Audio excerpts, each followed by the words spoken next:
Muito bem, estamos de volta aqui para a segunda parte da aula de consumidor de hoje e estão chegando aqui também, já está aqui Carliane.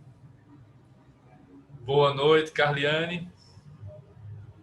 Boa noite, professor. Tudo bem, pessoal? Boa noite. Thalita também já está presente. Boa noite, Thalita. Oi.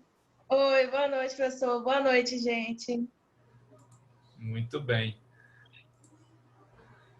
Meninas, me digam só aí qual vai ser a ordem, quem vai falar primeiro, Thalita ou Carliane? Thalita. Thalita, né? Pronto. Isso. Só para eu poder saber aqui a ordem.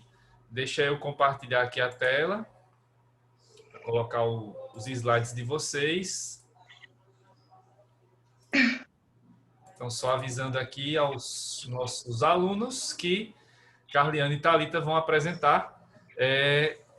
Mais uma vez, né, falando, eles já estavam cientes, né, desde a semana passada, mas só para confirmar que vocês duas vão apresentar aqui o podcast Prato Cheio, com 2 episódios, né, que foram selecionados. Um é a moça sobre o leite moça, né, que é a moça do... Como é o nome mesmo, Thalita?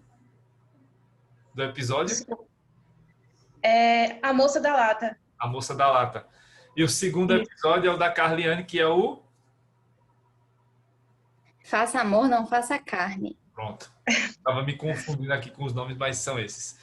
Então, vou passar aqui a palavra, vou colocar o meu microfone no mudo, vou passar aqui para a Thalita, depois, na sequência, a Carliane vai falando, e eu vou passando os slides aqui, é só falar o famoso passe, que eu vou passando aqui os slides para vocês. Então, boa apresentação, e na sequência, quando elas terminarem, aí vocês podem fazer perguntas, a gente pode abrir espaço para um breve debate aqui sobre os temas que serão apresentados. Então, boa apresentação para você, Thalita, e para você, Carliane. Obrigada. Pode passar, professor. Oi, pessoal. Boa noite novamente. Eu fiquei responsável de explicar para vocês um pouquinho desse podcast, A Moça da Lata. Ele é produzido pelo Prato Cheio. É muito interessante ver como um produto em específico, ele fez parte de uma história de geração de mulheres e como isso impactou na vida de muitas mães, avós de vocês. Esse episódio, ele mostra a origem do leite moça aqui no Brasil, que, na verdade, o nome inicial era Milk Lady. Aqui no Brasil, no quesito a culinária de realização de doces, teve uma presença muito gourmetizada, uma presença muito estrangeira, diferente do que aconteceu aqui, por exemplo, com os alimentos mais salgados, que a própria empresa Nestlé, através também da Maggi, tenta realizar algumas receitas, finalizando o cardápio com la creme ou com palavras específicas estrangeiras, mas não caiu no gosto popular como o leite moça. O leite moça, ele surgiu em meados do século XIX para o século XX. Na verdade, assim, o leite ele é considerado um dos alimentos mais completos. Então, quando os soldados eles iam para as batalhas, Primeira Guerra Mundial, eclosão da Segunda Guerra Mundial também, eles não tinham como armazenar o leite de uma forma que ele fosse mais duradoura. Então, o leite moça ele foi ficando mais popular, porque apesar de ele ter uma concentração alta de açúcar, ele também tinha esses nutrientes. E também ele era vendido aqui no Brasil em farmácias inicialmente. E no finalzinho da década de 30, século 20 aqui no Brasil, década de 30 para a década de 40, havia muitas comorbidades e uma alta taxa de mortalidade infantil. E era muito pregado, através das receitas do leite moça e através dessa cultura de disseminar o consumo, inclusive o Brasil, e é uma taxa que a Nestlé quer divulgar constantemente, é o maior consumidor de leite moça do mundo. Em nenhum lugar existe um consumo tão alto e uma popularidade tão grande desse tipo de produto que nem aqui no Brasil. E, nesse período em específico, existiam vários comerciais que difundiam: você, mãe, você que quer zelar pelo seu filho, você que quer proteger essa educação alimentar, introduza esse doce e o leite condensado e as receitas, elas eram tidas como um tipo de alimento que pudesse fornecer uma espécie de acolhimento. Então, o leite moça ele não simbolizava apenas um alimento que poderia conter um determinado teor nutricional para essas crianças que precisavam desses componentes do leite, apesar de que no próprio leite teria muito mais essa concentração, mas também ele era sinônimo de você conseguir agradar principalmente essa mãe, essa mulher que precisava realizar receitas, e essas receitas ficavam cada vez mais populares, elas eram publicadas nas próprias embalagens do produto, e eu acho que vocês devem ter contato com alguma avó de vocês, alguma tia que fazia algum tipo de produção nesse sentido, que tinha algum tipo de papelzinho.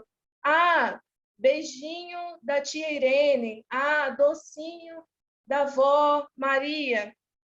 Então, esse tipo de correspondência, esse tipo de divulgação de receita ficou muito popular justamente por causa da leite moça. Professor, pode passar, por favor? Aqui tem algumas informações, a gente pode disponibilizar para vocês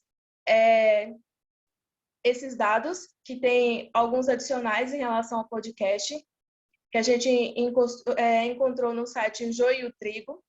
E a entrevistada é a Débora Fontinelli. Ela foi uma das responsáveis por modificar a cultura culinária no quesito doce aqui no Brasil. Ela ocupava um cargo de extrema importância na gestão dela no período da Nestlé, e desse período da década de 60, 70, e apesar dela possuir esse cargo de extrema importância, uma vez uma concorrente apresentou uma proposta para Débora Fontinelli que ela poderia migrar, que ela teria muito mais vantagens nesse outro emprego, mas para fazer essa demissão ela teria que pedir autorização para o marido dela. E o marido dela não autorizou em hipótese nenhuma essa mudança. Então, apesar de ser uma mulher que influenciava na vida de várias mulheres, que obtinham um cargo de extrema importância, ela precisou desse aval, que na verdade ela não teve esse aval para se demitir e ir para a concorrente. Então, autonomia da vontade zero, vigência do Código de 16. E, na verdade, o marido dela, ele argumentava dizendo que, na verdade, ela não poderia dizer que não conhecia a lei. Ela disse que isso impactou muito ela. A Débora hoje tem por volta de 80 anos, e mesmo assim ela guarda muito fixo disso, dela não conseguir ir para um emprego melhor, e aí ela apresentou essa proposta para a Nestlé. A Nestlé cobriu o salário dessa proposta, e ela ficou lá por algumas décadas. E no podcast, se vocês tiverem a oportunidade de ouvir, disponibilidade, enfim, ela vai falando no transcorrer que, como eu já disse, ela já é uma senhorinha, ela começa a falar que eu vou pagar esse débito com São Pedro por ter modificado a cultura brasileira no quesito doce, as cocadas, ter essa grande influência na manutenção do tipo de doce que seria muito mais difundido, e desse alto consumo desse produto. É tão alto que as receitas que eram mais realizadas por essas donas de casa, e elas eram tidas como mais queridas no seio familiar, justamente por realizar esse tipo de receita, que na verdade a receita usa os demais ingredientes para ver a onipresença do leite moça. As receitas, elas diziam assim, tantos de farinha, tantos de ovos ou demais ingredientes. Aí, na verdade, dizia a lata. Então, a lata, ela iria medir. Então, tudo que você precisava era do leite moça e da lata, que a lata ela ia dizer as medidas corretas, que você faria uma receita excepcional, que iria agradar a sua família, e essa mulher ela seria aceita. E o podcast ele fala de uma forma assim, bem ampla, dizendo que o alimento também ela é uma forma de opressão e também de resistência. É uma das coisas que ficou assim muito marcado na fala dela. A gente vê assim muitas coisas regionais de várias regiões aqui do Brasil, a respeito do Nordeste, por exemplo, o cuscuz, e a gente vê essa onipresença do leite moça na realização de várias receitas que antigamente elas não eram realizadas dessa forma, ela perdeu características muito específicas.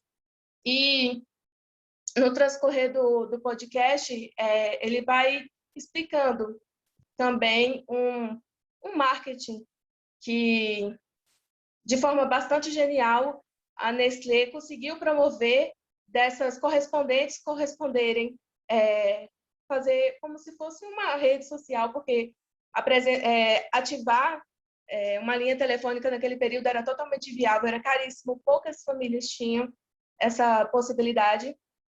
E existia um certo status para essa dona de casa que conseguisse fazer a melhor receita e ter essa receita divulgada. Então, às vezes, eles ficavam correspondendo várias cartas com vários tipos de receitas, e muitas mulheres elas nem tinham dinheiro para comprar o selo, mas elas se sacrificavam para comprar esse selo, para enviar essa carta, e depois a própria Nestlé fez uma recomendação que as mulheres que tivessem mais condições para fomentar essa rede social de cada vez mais realizar mais e mais receitas e cada vez mais comprar e comprar latas de leite moça, que esse selo fosse disponibilizado para as mulheres que tivessem mais condições de ficar enviando cartas de várias receitas. Então, isso ficou muito, muito marcado. Existe toda um arquivo da Nestlé que eles tiveram muita dificuldade de terem acesso. Existem pesquisa no mestrado nessa área. E é isso que eu tenho que apresentar para vocês. Esse slide eu posso disponibilizar para vocês, qualquer dúvida que vocês tiverem. Tem reportagens extras, vem mostrando vários tipos de comerciais e como a presença do leite moça era muito, muito massiva, e até hoje tanto que durante 10 anos ele foi considerado um dos produtos que poderia representar muito o Brasil, digamos assim, em rankings de culinária, que eram um dos produtos mais utilizados, ficando pau a pau, por exemplo, com a Coca-Cola ou com outros produtos desse arroz, feijão, que são muito típicos da culinária brasileira. É isso que eu tenho para dizer para vocês. Vou passar a palavra para a Carliane. Boa noite, pessoal. Meu nome é Carliane, como vocês sabem. E saindo agora dessa visão, né, do comércio voltado para aquela dona de casa que iria fazer os doces, a alimentação tão esperada, principalmente pelo marido, já que à época as mulheres não trabalhavam e só cuidavam da casa, dos filhos. E aí, quando o marido chegava em casa, ele queria que a mesa estivesse bem posta e tudo bem feito perfeitamente. Entramos agora num aspecto, né, de comércio voltado justamente, massivamente para a masculinidade. É justamente o que esse episódio do podcast quer trazer. Faça amor, não faça carne. O podcast ele vem justamente trazer alguns aspectos que envolvem Bíblia, Idade Média, masculinidade, feminismo, heteronormatividade e outras coisas. Um dos pontos mais importantes de se frisar, que foi logo uma das primeiras frases do podcast, é que justamente para a cultura hoje, né, não existem em grande escala mulheres que dominem a carne, que dominem a churrasqueira, geralmente em final de semana, quando está ali todo mundo se reunindo em um churrasco familiar, é sempre a figura do homem na churrasqueira. E durante o podcast, trazendo certos aspectos da cultura desde o início de tudo, a carne ela é justamente aquele pedaço, né, que justamente o homem é quem trazia. Se for analisar tempos históricos, era sempre o homem que ia caçar. Idade Média era o homem, os nobres que caçavam, como uma forma de dizer que eles eram homens, que eles eram pessoas fortes e bem-sucedidas, né? E hoje, o não consumir carne, por muitas pessoas na nossa sociedade, é uma coisa extremamente mal vista, né? Durante o podcast, é apresentado um entrevistado que ele desenvolveu uma pesquisa, que eu não vou me recordar agora o nome dele, mas no próximo slide tá esse dado, que ele vai justamente fazer uma pesquisa, analisar o churrasco de um grupo de homens que após o jogo de futebol do final de semana faziam. E aí ele fala que ele é vegetariano, ele não bebe, e durante justamente esse churrasco, todos os homens, a princípio, não queriam aceitar muito a presença dele naquele âmbito, porque ele não se encaixava. Como é que um homem não come carne, não bebe, não participa dos mesmos princípios da gente? Então, isso é uma das coisas muito apresentadas no podcast. Trazendo para a questão bíblica, que é até um pouco polêmica, eles mostram uma figura, né, mais romântica, digamos assim, que é justamente uma nova análise da questão bíblica. Porque, a princípio, entende-se que Deus pôs para que Eva e Adão fossem vegetarianos. E aí, nessa análise, subtende-se que a árvore do fruto proibido não é uma fruta, como hoje se ensina às crianças, né? E sim a carne, porque o fruto dessa proibição seria justamente se alimentar de carne, de boi, porco, aves, enfim. E aí, justamente, dá uma tirada da imagem da Eva como uma mulher sedutora, mulher que trouxe o mal para a vida do homem e bota meio que o homem como, não, ele, né, fez aquilo como um ato de força. Pulando agora para a questão da Idade Média, a gente consegue chegar num ponto que é justamente a Inquisição, né? Aquele período de caça das bruxas. E por que a caça, né? Eles fazem no podcast toda essa análise. Caça, bruxas, as mulheres que eram mais velhas, que já não tinham marido, que tinham grandes variedades de animais ali nas suas pequenas terras e não vendiam esses animais, elas apenas cuidavam desses animais. E aí, como forma de mostrar que o homem era aquele ser soberano, faz-se o quê? Como eles até citam no podcast, queimam as suas vítimas como um grande churrasco. E posteriormente a isso é sempre mostrando que o homem é aquele que sai para trabalhar e traz o alimento para dentro de casa, enfim. Mais à frente no podcast tenha justamente mostrando alguns comerciais de carnes e, e aves, né? Mostrando justamente a diferença na mídia. Como é que a mídia apresenta isso? Se você for analisar hoje as grandes propagandas de grandes empresas como Seara, Sadia, sempre quando vai ter uma propaganda de algum corte de carne, sempre vai ter a figura masculina.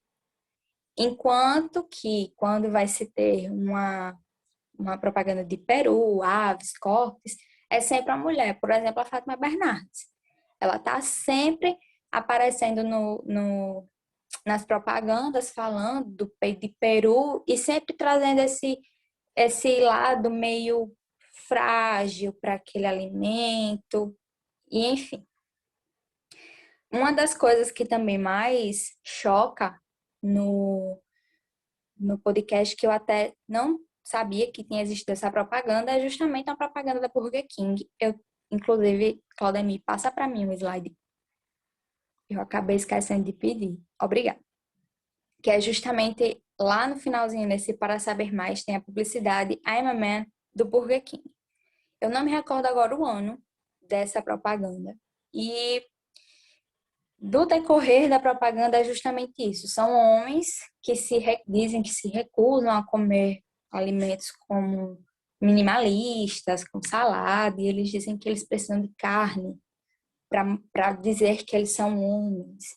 E durante a propaganda eles pulam cercas, quebram coisas e, como um ato totalmente extremo e até agressivo contra o movimento feminista, eles justamente acendem uma fogueira e queimam suas roupas íntimas.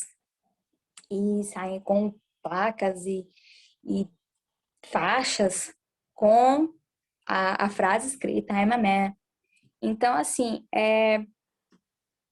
uma coisa que eu acabei até esquecendo de comentar, que foi até no slide anterior, que tinha uma imagem de um boi e mostrando justamente as partes desse animal. E uma das coisas que eles falam é justamente isso, que a carne, durante os anos e até hoje, ela é muito vista como uma forma de divisão de classes, né? Geralmente, as carnes mais nobres estão sempre voltadas para a elite. E as carnes tidas como mais fracas, digamos assim, são sempre aquelas pessoas mais baixas, né? Classe mais baixa e tudo mais. E outra coisa é justamente que, se for analisar como eles falaram, o homem, no almoço, ele sempre vai ter a preferência pela carne. Porque subtende-se que o homem, para ser forte, para ter o músculo, ele precisa mais daquele alimento. Então, basicamente, foi essa a análise que a gente quis trazer do podcast para vocês. Espero que vocês tenham ouvido os podcasts que o Claudemir comentou com a gente, que vocês já sabiam quais eram os que a gente ia trazer. Espero que vocês tenham dúvidas para partilhar conosco, questões, coisas que a gente não abordou aqui, para a gente discutir agora, todo mundo junto. Muito bem, parabéns, Thalita, parabéns, Carliane, mais uma ótima apresentação de vocês, mostrando aí os dois episódios do podcast Prato Cheio do Joio e o Trigo. E essa semana, né, da quarta-feira passada para cá, a CEUNI está analisando sempre podcasts, né? Semana passada a gente teve um evento na quarta-feira, né, Mulher, Direito e Sociedade, que eu participei, e agora vocês vieram aqui também analisando, né? Aproveitando, né, que a gente está nesse contexto de pandemia, aula remota e tal, então vamos aproveitar para falar um pouco de podcasts também, que tem muitos podcasts que são bastante interessantes. Vocês, inclusive, eu vi aí que olharam outros, né, que são as indicações que vocês deixaram. Depois eu vou passar para a turma esses slides, e aí os alunos vão poder também ter acesso a esses episódios de outros podcasts, né, caso tenham interesse. Então, vou abrir aqui espaço para que alguém, né, que queira tirar dúvidas, que queira fazer algum comentário, né, quem ouviu, né, podcast só se ouve. Quem ouviu o podcast também pode comentar alguma coisa, algum detalhe que percebeu lá, enfim, fiquem à vontade aí.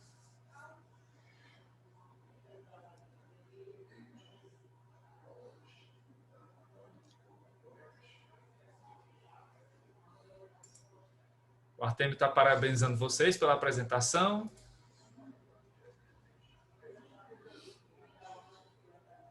Tem o episódio, né, Camila também parabenizando vocês. Saiu um episódio agora, acho que foi, não sei se foi ontem ou se foi semana passada, falando sobre o McDonald's. Também recomendo vocês ouvirem, né?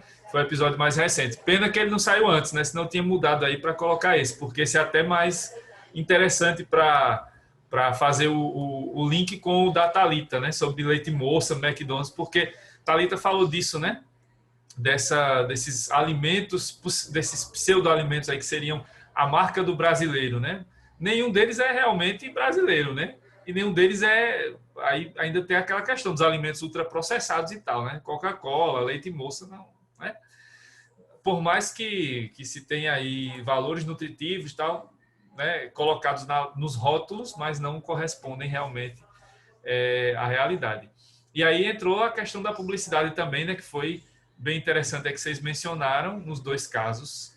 E também a questão que eu estava falando para eles agora, né, na primeira parte da aula, que eu estava mostrando publicidade enganosa, abusiva, e falando, no caso da abusiva, dessas que trazem tipos de discriminação. E essa do Burger King aí foi nitidamente, né, uma propaganda que trouxe ali a discriminação, no caso aí a misoginia, né, porque estava ali nitidamente ofendendo as mulheres, né, ofendendo vocês mulheres. Então, houve já outros casos assim, Outro aspecto também que fica bem claro nos dois episódios, né? No caso do leite moça, né? Aí isso a Carliane falou agora no finalzinho, né? Tem uma associação nitidamente machista e que aparece aí no que seria talvez alimentos para mulheres, alimentos para homens. E aí sempre aparece no caso do leite moça, né? Aquela moça da Batávia, né? Que seria a moça lá que aparece, né? Na embalagem, né? Que seria como se fosse uma camponesa da Alemanha ali, daquela região ali da Batávia da Alemanha. Enquanto isso, quando se fala da carne, vai ter sempre lá um homem que vai estar associado, né? Ao que vai cortar a carne e tal. Dependendo da carne também, né? Porque se for carne bovina, é homem. Se for de aves, aí já é a mulher. Né? Tem esse recorte também. Fale aí um pouquinho mais sobre isso.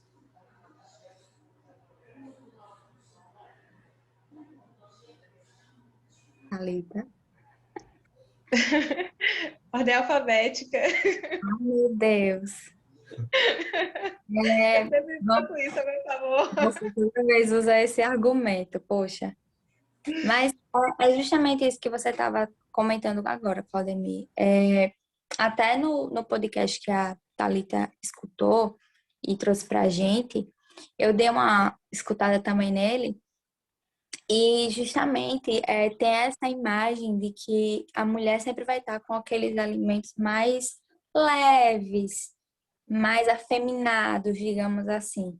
Tanto que em nenhum momento no podcast que a Thalita trouxe para a gente tem essa imagem do homem como o que vai utilizar aquele alimento. Então, assim, é muito forte essa presença da publicidade, que não está só nesses dois alimentos, né? Que se a gente for analisar em coisas até hoje mais próximas a gente, que se a gente for analisar, a gente vê todos os dias na televisão, é a propaganda de cerveja, é propaganda de automóveis, às vezes, por exemplo, em coisas de corrida, geralmente a gente sempre vê aquela personagem da mulher ali como a pessoa que vai receber o ganhador, porque ele foi o merecedor daquele prêmio. Então, assim, é muito forte essa propaganda abusiva, né? Principalmente lesando, geralmente, os direitos das mulheres. Você quer complementar, Thalita? Só fazendo um adendo aqui, que realmente a gente vê esse consumo de carne como se fosse uma coisa... até porque a gente vê que a mulher, ela é, assim, mais saudável, entre aspas, a taxa de mortalidade de mulheres é menor do que de homens, e grande parte é um hábito, assim, que a gente vê muito incutido na sociedade, que é tipo assim, o homem, a carne é um alimento viril, aquela coisa toda, é o vegetal? Não, o vegetal não é para mim, eu não vou ter substância, digamos assim. E a gente vê muito também, eu fiquei, assim, na verdade, eu sempre tive essa consciência, mas eu particularmente processei mais essa visão do leite moça e dessa obrigação que a mulher tinha que cozinhar e que agradar, e que o leite moça, ele não era um alimento, ele representava um teste. Se a mulher não soubesse cozinhar um bom doce, como ela seria uma boa esposa? Como ela seria uma boa mãe? Como é que ela iria ser uma boa dona de casa? Até porque não existia uma outra perspectiva, porque nesse período que a Débora, apesar dela ocupar um cargo de importância e ela ter incutido esse hábito e ter participado dessas decisões com relação à Nestlé, ela mesma não conseguiu mudar de emprego. Ela teve que pedir autorização do marido e mesmo assim não foi concedida. E também as mulheres faziam serviços que eram permitidos, professoras, contabilidade. Então, assim, a gente vê muito essa opressão e essa imposição de um determinado alimento como um teste se eu sou uma mulher boa, se eu estou apta a cozinhar, se eu estou apta a agradar a minha família. Tem vários comerciais, se vocês tiverem a oportunidade, pessoal, de ver os slides que a gente montou, tem uma pesquisa assim muito completa, tem comerciais assim de várias décadas e é uma coisa chocante. A gente vê até uma visão assim, eu vejo muitas pessoas mais velhas com uma visão de saudosismo do que era o passado, mas eu acredito que a gente está em constante evolução E agora, essas coisas são tidas como abomináveis, mas até mesmo se a gente fosse discutir essas coisas algumas décadas atrás, eu digo assim, início dos anos 2000, a grande parte iria achar que era a única perspectiva para a mulher. Abra sorrindo. Podem. Aí o garoto propaganda que o Artemio colocou, Tony Ramos, garoto propaganda. Esse Arthur é muito figura. Eu queria fazer uma observação. Pode falar. É interessante perceber, assim, isso é tão cultural, é tão enraizado na nossa cultura que a gente acaba assistindo esse tipo de comercial e a gente não percebe esse tipo de coisa, de tão naturalizado que é, né? A gente só percebe quando a gente começa a fazer essa análise mais cuidadosa, aí a gente vai percebendo que realmente determinados alimentos demonstram a virilidade do homem e alguns querem demonstrar a fragilidade da mulher, alguma coisa do tipo. Mas isso é tão natural na nossa cultura que a gente acaba não percebendo. A gente naturalizou esse tipo de coisa.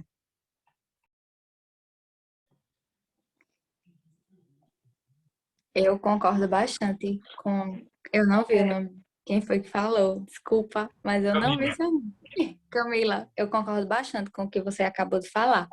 Inclusive, no podcast A Moça da Lata, aparece que uma das grandes formas da Nestlé ganhar maior campo no mercado brasileiro era justamente que ela investia no que a Thalita falou, que é justamente nessa rede social.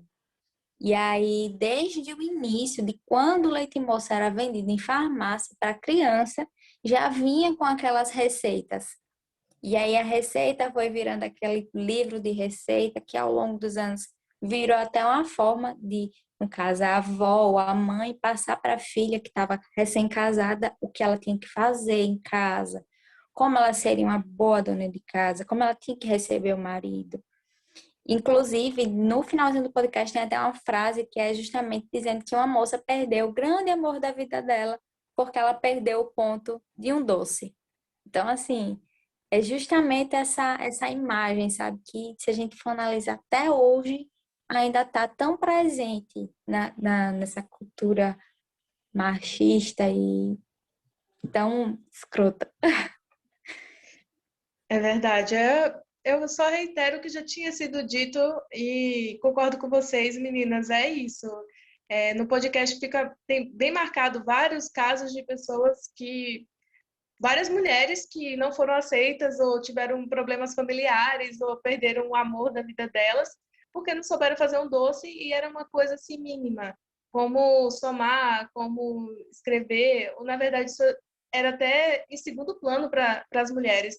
Só interessava para os homens, queriam trabalhar mais, assim.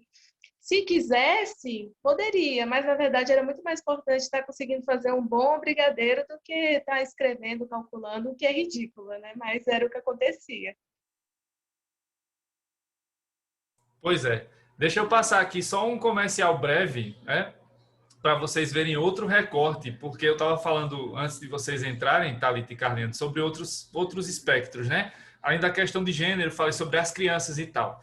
E aí, aproveitando esse gancho, deixa eu mostrar para vocês um comercial aqui da farinha láctea, para vocês verem mais ou menos como é que funciona essa questão de todos esses meios que eles usam na publicidade, né, para poder fazer aqui a cabeça das pessoas, no caso aqui das crianças e das mães das crianças. Então, vejam só esse, aí depois vamos observar os detalhes desse comercial aqui. Deixa eu colocar. Como se prepara um filho para a vida? Essa pergunta não tem resposta certa. Porque se hoje você prepara seu filho para dizer por favor e obrigado, amanhã você prepara para ele respeitar em qualquer situação. Se hoje você prepara seu filho para dar valor para as vitórias, amanhã vai ter que ensinar que não é sempre que se ganha. Se hoje você prepara para ele saber que é único, amanhã vai preparar para ele ver que todo mundo é igual. Preparar um filho para a vida não tem receita pronta, mas cada preparo com farinha láctea Nestlé conta com uma combinação fortificada de cereal e leite, para o seu filho estar forte e preparado para cada momento da vida. Farinha láctea Nestlé, cada preparo conta. Não sei se vocês repararam aí nos detalhes. em cada frame, né, tava aparecendo sempre a criança com alguma fruta. Era uma maçã, era... Só mais um dia de luta. Tá sobrando aqui um áudio, peraí. Voltando. Pronto. Já coloquei mute aqui no... Passou um áudio a mais.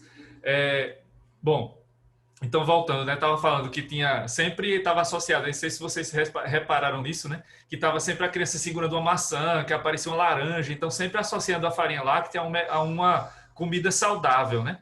Aí no final aí você vê, né, que é o comercial voltado aqui para o Nordeste, né? Até o sotaque está diferente ali de quem está narrando, né? A narradora. Veja que também é um produto como é laticínio, supostamente laticínio, farinha láctea, né? É associado à mulher, então é a mãe ali que está alimentando o filho e tal. Mas aí no final disso tudo aparece isso, né? A publicidade e tal, que acaba sendo, nesse caso, de certa maneira enganosa, porque quando você vai olhar, e aí fica sempre essa dica, né?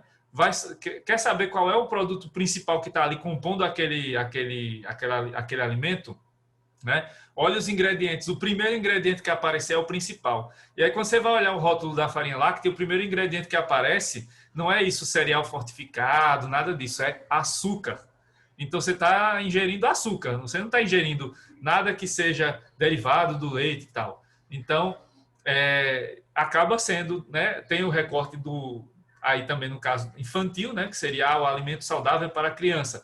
Mas tá metendo açúcar no coitado do menino, da menina, né? Que está comendo a tal da farinha láctea. Então, tem esses problemas também que aparecem nos outros recortes. Então, Thalita apresentou o recorte, Thalita e Carliane apresentaram um recorte de gênero, né? Mostraram aí a questão da publicidade, né? Como isso leva as consumidoras e consumidores, né? A seguirem determinados estereótipos, né? Como isso vai perpetuando também certos estereótipos. E agora, nesse comercial, ficou claro também essa questão de como a publicidade voltada para crianças tem que ser vista com mais cuidado, porque nessa aí aparece algo, né, mais cuidadoso e tal, não é como aquela publicidade antiga que era uma coisa, né, totalmente fora de controle, mas mesmo assim ainda traz informações inverídicas. Tem lá o enriquecimento de cereais e tal, mas esse não é o principal ingrediente da farinha, é outro, que é açúcar. Basta olhar lá qual é o principal ingrediente, o primeiro que aparece. Naquela ordem, né, do primeiro em diante, aí você vai vendo quais são os ingredientes mais usados, né, naquele produto.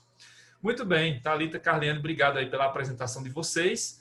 Eu vou dar sequência aqui, né, falar um pouquinho, só concluir aqui o assunto. Provavelmente eu vou passar mais um pouquinho hoje da aula, que é a última, que eu também tenho que mostrar os assuntos que vão cair na prova.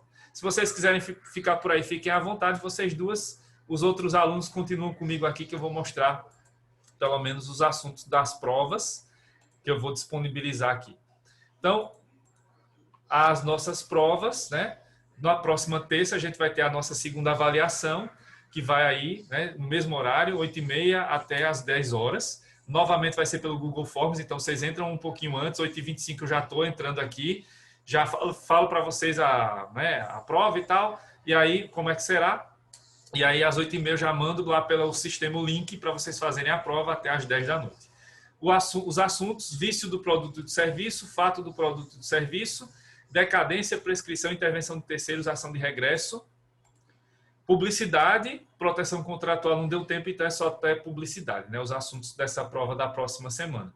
Reposição: se alguém faltar a próxima semana ou faltou a primeira prova, vai ser só no dia 22 de junho, e aí vai ser no mesmo horário da aula, né? De 8h30 às 10, também pelo Google Forms, né? A forma de responder as questões.